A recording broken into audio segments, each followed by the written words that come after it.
சரிங்களா? ரீசன் வந்து சொத்து வெளிய தன்னுடைய இது பாரம்பரியம் தன்னுடைய இது வரணும் இல்லையா?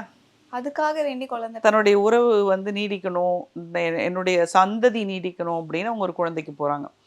And they got G G hospital தான் 55 வயசுல அந்த அம்மாவுக்கு ஹார்மோன் தெரப்பி எடுத்து அவங்களுக்கு திரும்பவும் அவங்க மெனோபாஸ் கரெக்ட்டா ஸ்டேஜ். அவங்க மெனோபாஸ் முடிஞ்சிருக்கு. ஸோ திரும்ப அவங்களது பீரியட்ஸ ஸ்டார்ட் பண்ணி, அவங்க ஓவரீஸ டெவலப் பண்ணி, அவங்களுக்கு வந்து குழந்தை பெத்துக்கிட்டாங்க. Within a year she gave birth to another child. அது ஒரு பெண் குழந்தை. அந்த பெண் குழந்தைக்கு இன்னைக்கு கல்யாணம் ஆகி இன்னைக்கு குழந்தை இருக்கு. அந்த பெரியவர் இறந்துட்டாரு. ஆனா இந்த அம்மா வந்து கரெக்ட்டா அத மேனேஜ் பண்ணி அந்த குழந்தைய கல்யாணம் பண்ண வரைக்கும் இருந்து, அந்த அம்மாவும் இறந்துட்டாங்க. They had enough funds. அவங்க வந்து மைண்ட் செட் தன்னுடைய சந்ததிய வளர்க்கணும் அப்படிங்கிறதுக்காக அவங்க ஸோ இது வந்து ஒரு ஏற்றுக்கொள்ளக்கூடிய ஒரு விஷயமா நமக்கு தோணுது. அவங்களுக்கு எவ்ளோ உபாதைகள் இருந்திருக்கும்னு யோசிச்சு பாருங்க அந்த டைம்ல.